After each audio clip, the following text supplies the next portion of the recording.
Hi everyone, it's Rachel from Don't Crop Me Now.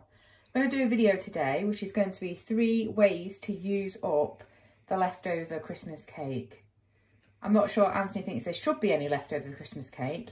This was how much was left over from ours, but I've grabbed it so we can't finish it all off. So there's probably about 4 or 5 bits of Christmas cake here. Basically what I've done is chop them up. I'm going to make 3 different things with the Christmas cake. So the first one is going to be some Christmas cake truffles. This is actually 3-year-old aged Christmas cake, and these truffles will last for quite a while. You don't need to be eating them now, although I'm sure people in our household probably will gobble them up pretty quickly. I'm then going to make some Christmas cake pancakes, sort of Scotch pancake or American pancake style. And then I'm going to make a marinade that can be used on some chicken with the Christmas cake.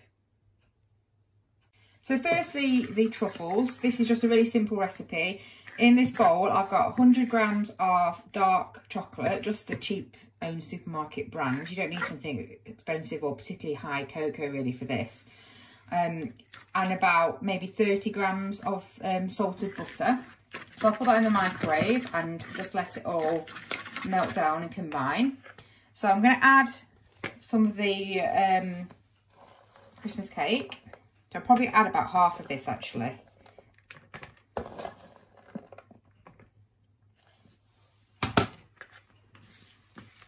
And then we'll mix it up. You could have put this in a food processor if you wanted to get it really fine, but I'm not bothered about that. I think the chocolate will soak into the cake and then it'll be easier to mash up. So you could add, if you wanted, in maybe some brandy or anything like that, any extra bits of fruit and nuts that you want. Our cake has got loads of brandy in anyway, so I'm just giving it a really good mix and a bit of a mash.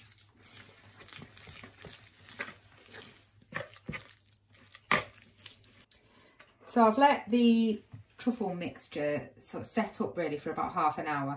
I left this out of the fridge because obviously it's quite cool at the moment, but if it is warm in your house, you might want to stick that in the fridge. So it's not completely set, you can see. I'm using a teaspoon. You can make these as big as you want. Obviously it's quite a messy task. Roll it into a ball and then I'm just going to roll it in. This is a mixture of cocoa and some mixed spice. There we go. So these are the truffles that I've just been set in the fridge. So now they're nice and solid, probably leave them out so they're more sort of eating temperature.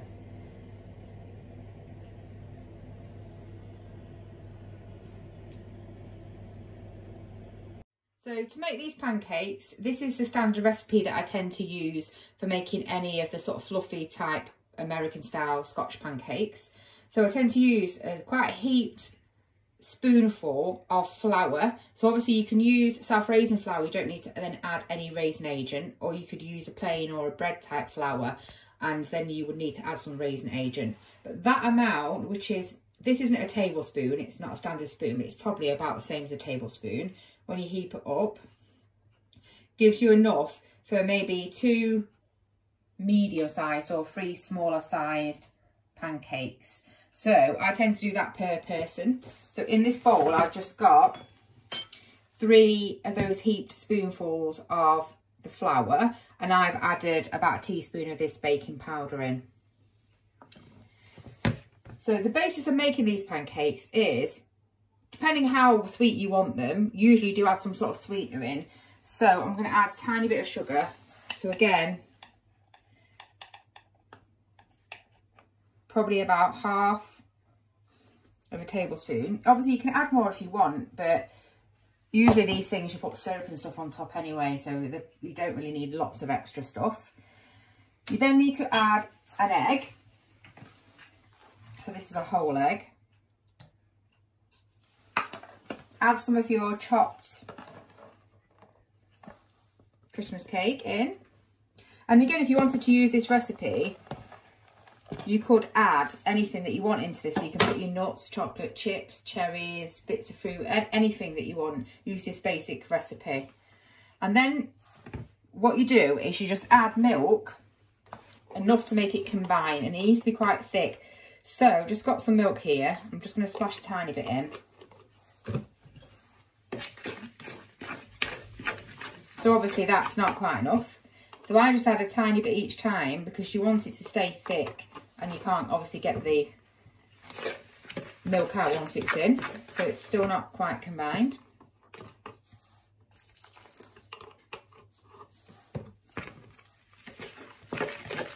There we go. So this is about right.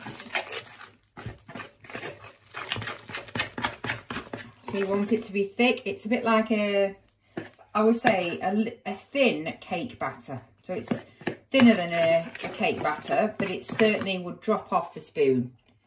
It's still quite thick. So that's about right. That's amount.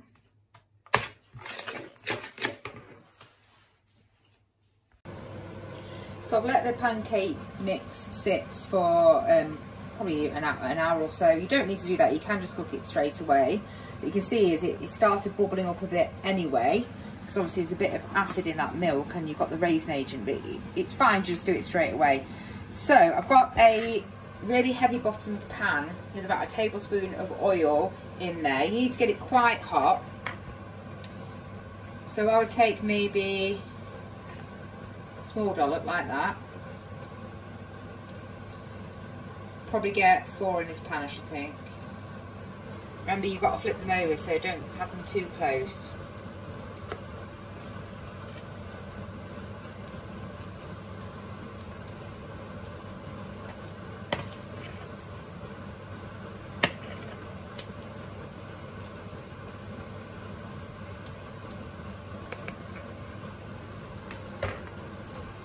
Turn it down slightly.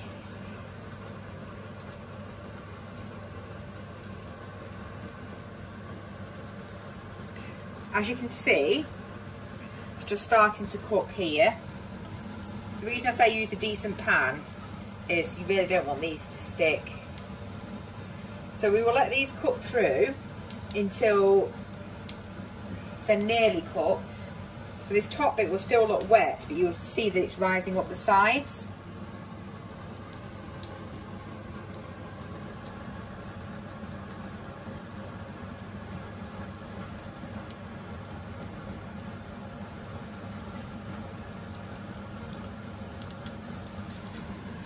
I'm just checking that these are loosened off. Might have to flip these quite soon because they are a bit too hot. There we go.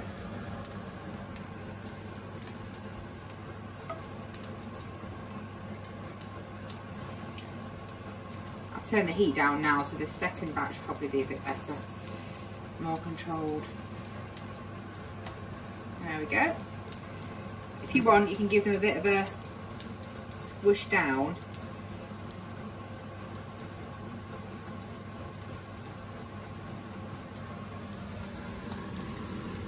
Point, not essential. So they don't take very long to cook. And again, you can just serve these on their own, quite nice, a bit like a Scotch pancake, put a bit of syrup on them. If you like that sort of American style thing, you could do some sort of salty bacon with them, it's quite nice. So we're serving some of these pancakes with some banana, and this was actually a small jar of marmalade that came in a hamper from Anthony's work, so I don't want to keep lots of this sort of thing because we have so much of our own. So I've just added it with a tiny bit of syrup and water and some water so it's a bit looser. Pour that over the top. Nom, nom, nom.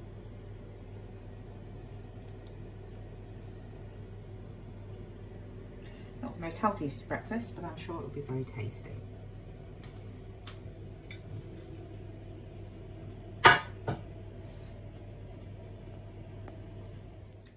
This last idea is a little bit different. Obviously, it's not a sweet option, but if you think about something like Christmas cake, it's got all those nice ingredients that you would use in a sort of barbecue-y type sauce, really. It's got sugar in it, it's got spices in it, it's got syrupy, malty flavours in it, and it's obviously got all the dried fruit in it, which gives it that sort of fruity, spicy edge.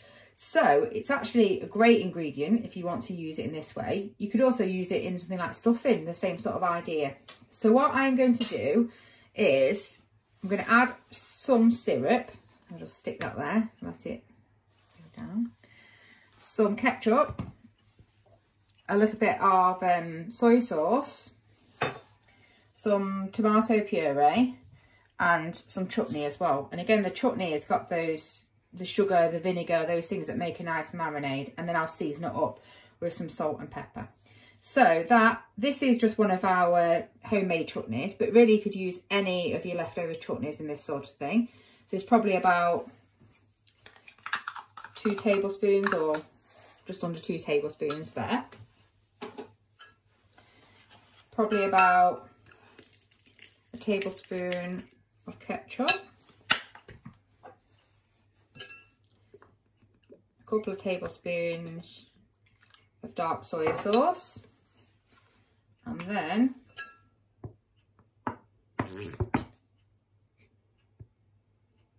Anthony was just giggling behind the camera at that. And then last bit, some extra tomato.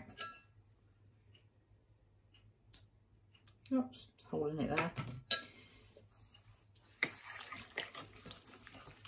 So again, a bit like when we're making those truffles, you want it all to start to break down. So I would leave this for a while to let the liquid soak into that cake.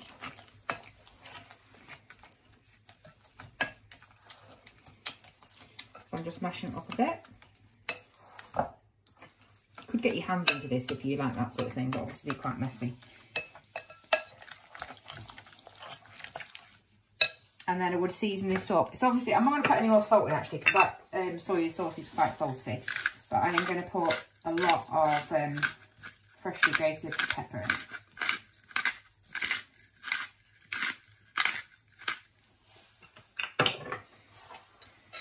There we go. So there's our marinade. So I've added the marinade to these chicken pieces here. So I'm just giving them a good rub. They're still slightly frozen, these. So just rub it all in and then put them back in this bag.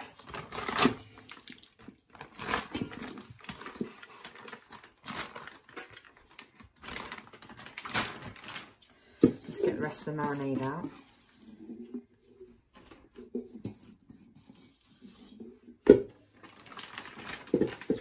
And I'll seal that bag up and put it back in the fridge so it continue to defrost, and then we can cook them in the oven. Here is the cooked chicken. Looking pretty good.